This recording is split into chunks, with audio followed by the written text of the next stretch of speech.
Hello नमस्कार दोस्तों, संघर्ष क्लास में आप सभी का स्वागत है।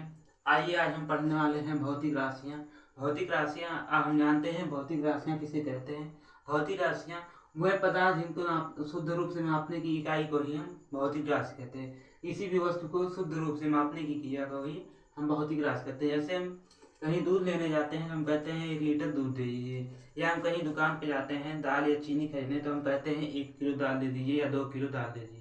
हम ये नहीं कहते हैं 1 लीटर चीनी दे दीजिए या 1 लीटर दाल दे दीजिए। इसी प्रकार हम कहीं अगर कपड़ा खरीदने बाजार में जाते हैं तो हम कहते हैं 1 मीटर कपड़ा दे दीजिए। इसी प्रकार हर पदार्थ को एक निश्चित इकाई में मापने की क्रिया को ही हम भौतिक राशि कहते हैं। आइए हम जानते हैं भौतिक राशियाँ कितने प्रकार के होते हैं।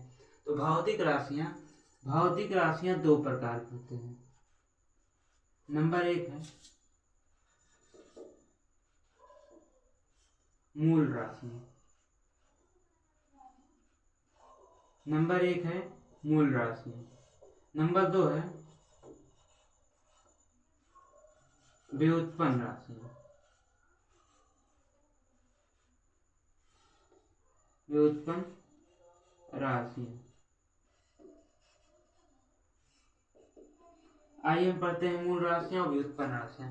तो मूल राशियां वह राशियां होती हैं जो किसी अन्य राशि की सहायता से नहीं, जो अपने आप से बनती हैं, उन्हें मूल राशि कहते हैं। मतलब वह राशियां जिनको निर्माण में अन्य राशियों की आवश्यकता नहीं होती है, जो अन्य राशियों पर निर्भर नहीं होते हैं, उन्हें हम मूल राशियां कहते हैं। व्युत्पन्न राशियां वह राशियां जो मूल राशियों से मिलकर बने होते हैं, उन्हें हम व्युत्पन्न राशियां कहते हैं। आइए हम समझते हैं।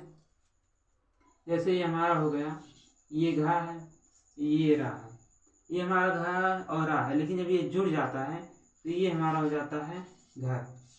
मतलब ये 52 हमारा जो छोटा से यहाँ तक वर्ण है, 52 वर्ण है, ये 2 वर्ण मिल के एक वाक्य का निर्माण करते हैं, उसी को हम घर कहते हैं।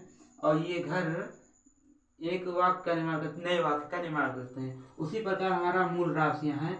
जिस प्रकार हमारे 52 वर्ण होते हैं, उसी प्रकार हमारे 7 मूल राशियां होती हैं। और इन्हीं 7 मूल राशियों से मिलकर विभिन्न राशियां का निर्माण होता है, उन्हें हम व्युत्पन्न राशियां कहते हैं। आइए हम एक देखते हैं। जैसे हो गया हमारा हो गया 4। क्या हो गया 4। तो 4 बराबर होता है दूरी बटा समय। 4 बराबर होता है दूरी बटा समय। ये 4 हमारा व्युत्पन्न राशि है, बल्कि ये दूरी और समय है, ये हमारा मूल राशियां हैं। इसी प्रकार देखो, 2 मूल राशियों से मिलकर एक व्युत्पन्न राशि का निर्माण हुआ है। आइए हम पहले बढ़ते हैं मूल राशियां। हमारी मूल राशियां 7 है। इसमें से लंबाई, द्रव्यमान, समय, धारा, तापमान, जो तीव्रता और पदार्थ की मात्रा है। आइए हम इनका इकाई देख लेते हैं।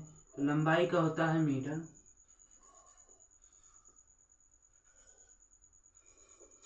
लंबाई का मीटर होता है।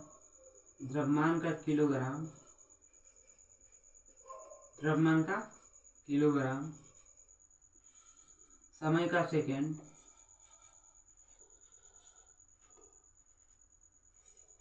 धारा का एम्पियर,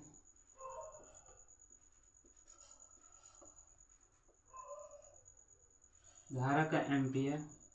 तापमान का केल्विन,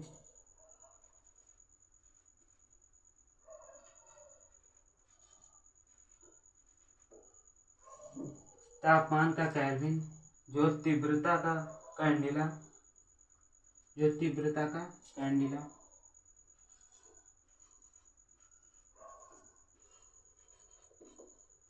और पदार्थ की मात्रा का मोल,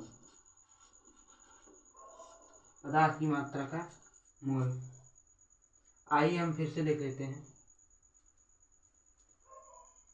हाँ, मूल राशियां 7 होती हैं। लंबाई, द्रव्यमान, समय, धारा, तापमान, जो तीव्रता, पदार्थ की मात्रा। इसको हम आगे पीछे लिख सकते हैं, तो कोई अंतर नहीं है। लंबाई का इकाई मीटर होता है, द्रव्यमान का किलोग्राम, समय का सेकेंड, धारा का एम्पियर, तापमान का केल्विन, जो तीव्रता का कैंडिला, पदार्थ की मात्रा का मोल।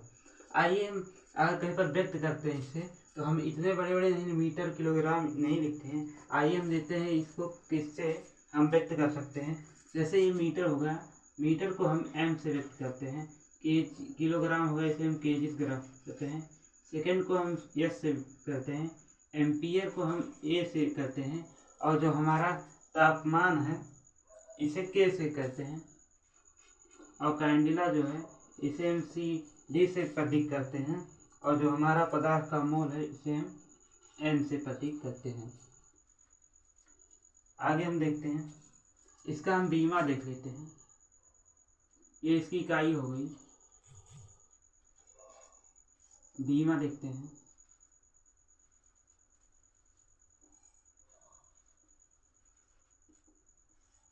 बीमा देखते हैं। बीमा हमारा लंबाई का एल हो गया, और द्रव्यमान का एम हो गया, और जो हमारा सेकंड है सेकंड का टी हो गया, जो हमारा धारा है इसका आई हो गया, और तापमान का के हो गया, और कैंडिला का सी हो गया, और जो हमारा पदार्थ की मात्रा है इसका बीमा नहीं होता है। पदार्थ की मात्रा होती है मोल, इसकी बीमा नहीं होती है। ये इसकी बीमा नहीं होती। हमारी मूल राशियाँ 7 होती हैं। इन्हीं 7 मूल राशियों से मिलकर व्युत्पन्न राशियों का निर्माण होता है। आइए हम देखते हैं। जैसे हो गया चाल बराबर दूरी बटा समय। चाल बराबर दूरी बटा समय। हम देखते हैं यहाँ दूरी मीटर में जाएगा, और मीटर किस पे लिखा है एल, और समय जो हमारा है ये इसकी बीमा क्या होती है टी। तो ये जब नीचे वाला ऊपर जाएगा तो हमारा हो जाएगा एल टी माइनस 1, मतलब चाल का बीमा हो जाएगा एल टी माइनस 1। इसी प्रकार हम देखते हैं त्वरण का बीमा। त्वरण का देखते हैं, त्वरण का बीमा देखते हैं। त्वरण बराबर होता है वेग बटे समय। वेग बटा समय, वेग बटे समय। तो हम पहले वेग का जानते हैं, समय तो है, ये समय मिल जाएगा, लेकिन वेग इस सातों में नहीं है। तो हम वेग का देखते हैं, तो वेग बराबर होता है विस्थापन बटा समय।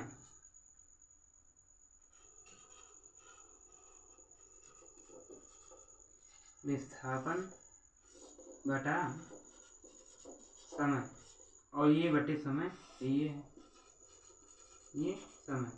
तो यहाँ विस्थापन मतलब होता है दूरी, तो दूरी का हो जाएगा एल, और यहाँ नीचे हो जाएगा टी, और यहाँ फिर समय का फिर टी हो जाएगा। तो यहाँ एल टी माइनस 1 है, फिर ये भी टी है, तो ये जब टी चला जाएगा एल टी माइनस 2 हो जाएगा। त्वरण का होगा एल टी माइनस 2। यहाँ हम देखते हैं, अगर यहाँ एक और होता कोई शब्द, तो ये ऊपर, ये चौथा वाले का पहले में गुणा हो जाएगा, और दूसरे वाले का तीसरे में गुणा हो जाता है। धन्यवाद दोस्तों। अगर क्लास अच्छी लगी हो तो वीडियो को लाइक एवं सब्सक्राइब कर दीजिएगा। धन्यवाद।